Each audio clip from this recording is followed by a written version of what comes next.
many young people who grew up in church, they just avoid to say about like having a sexual relationship outside of marriage. Right. And you explained like about it before, I think. Yes, yes.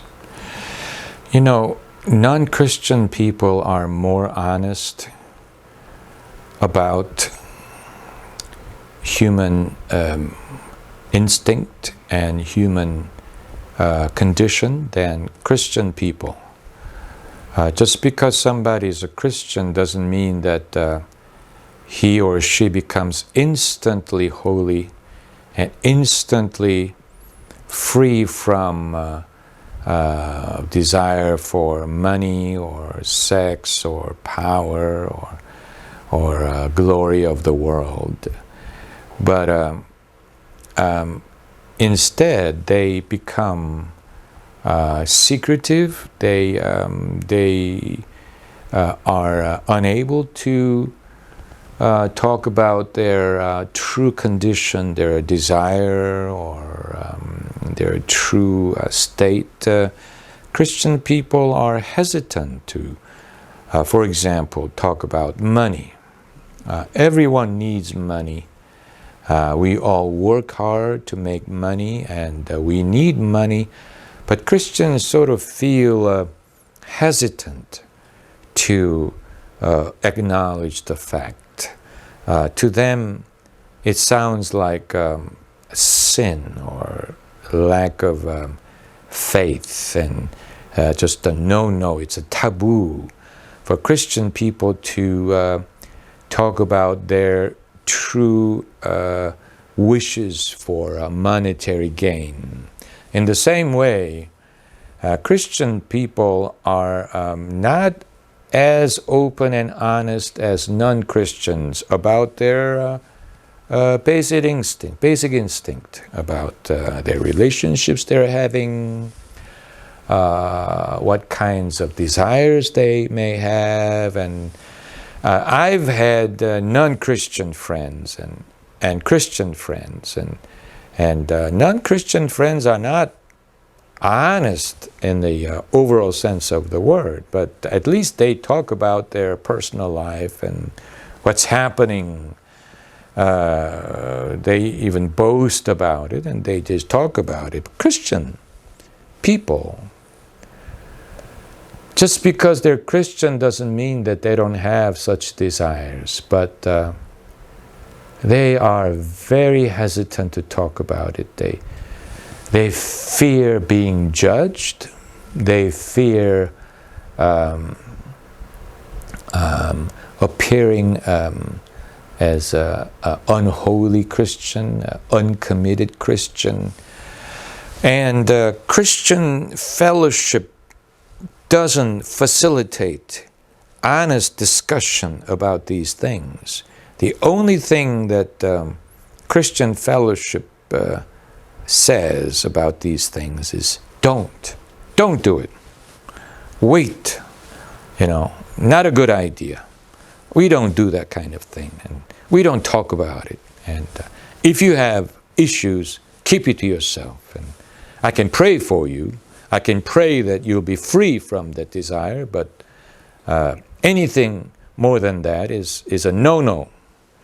So people get the idea instantly. When they come to church, they instantly realize what kinds of discussions are permitted and what kinds are not. And they're not foolish. They realize it right away. They realize, people don't talk about those things. I shouldn't talk about those things. I shouldn't even disclose that aspect of my life. So this kind of very strict, very disciplinarian, very conservative church culture, it doesn't make people holy. It makes people secretive, and it forces them to be hypocritical. People don't become hypocritical out of the badness of their hearts.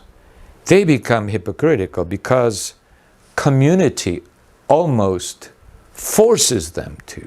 Otherwise, they just can't get along with the church community and church young people's community. So in order to fit in order to go along, they have to hide certain things about their personal lives, about their personal struggles. And when it comes to more complicated things, what if somebody is struggling with secret sins, some kind of some deep sins? For example, I'm just giving you a hypothetical situation. What if somebody who is attracted to children sexually, I mean, such things happen, but even to talk about it would create a scandal. Such things are not talked about in church or anywhere.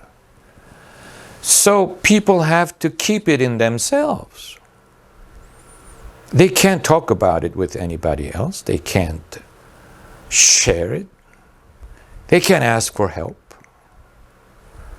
So society drives them further into their secret sins, right? So if somebody with such struggles felt comfortable enough to talk to a brother, talk to a mature Christian and say, I don't know how you will think of me after I tell you this, but I'm struggling with this kind of inclination, I'm struggling with this kind of desire, fantasies. What should I do about it? I mean, we want a church community where such kind of sharing is possible and welcomed, right? I mean, that's truly the Church of Jesus Christ. Jesus would permit people to talk about any problem without feeling judged. But if somebody feels that if I even hint at it, I can't imagine the kind of stare I will be receiving, the kind of shock on somebody's face if I just mention a little bit of it, and people will just look at me like a pervert or criminal. And then we are driving such problems further in without any prospect of help, any prospect of healing, any prospect of forgiveness, change. So, in trying to pursue holiness, in trying to pursue righteousness, in trying to pursue piety, we create an artificial society where only the good part, good side of people is permitted and welcomed. And anything less than holy, anything less than model Christian behavior is covered, hidden, denied, and further pushed in. Then there is no likelihood of salvation, encounter with Jesus, experiencing the grace of Jesus. None of these things is possible. So So I know this is a very difficult situation. I'm not advocating we will accept all kinds of sinful behavior. We will tolerate everything. Everything is permitted. Everything is okay. We know that that will not work either. I mean, church has to have certain guidelines, certain common, mutually agreed conduct. And what we strive for, we want to make it a very sincere, very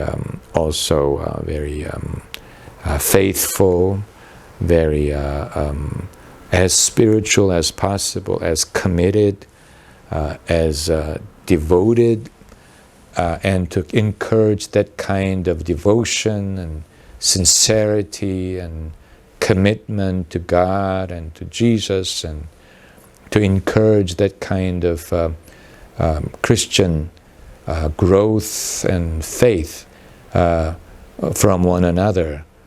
And yet we are at the same time dealing with very, very imperfect, very, very fragile people. Anyone can break down. Anyone is vulnerable to all kinds of temptations and all kinds of problems, and we should never assume that people are perfect Christians. In fact, one of the errors that European churches made was presuming everyone was a Christian because they were Europeans. Because Europe was a Christian culture, Europeans must be Christians. So everyone was presumed to be a believer. That was the greatest error. That just was not the case. You can't presume anybody to be a Christian. But even conservative, evangelical, zealous Christians make the same error. We presume that all of us are devoted, committed, zealous Christian, when they are not. We can never presume anybody to be such a person. Anyone is vulnerable to temptations, problems, all kinds. Jesus said, what contaminates a person comes from within. From within, all kinds of evil comes, like the Pandora's box. So, although we strive for the highest commitment and the most sincere faith in our churches, at the same time, we just can't presume that we're all there. Just, it's not the case. There are many hurting people, many people with problems and doubts and personal issues, and we shouldn't be shocked by it. If we are ever shocked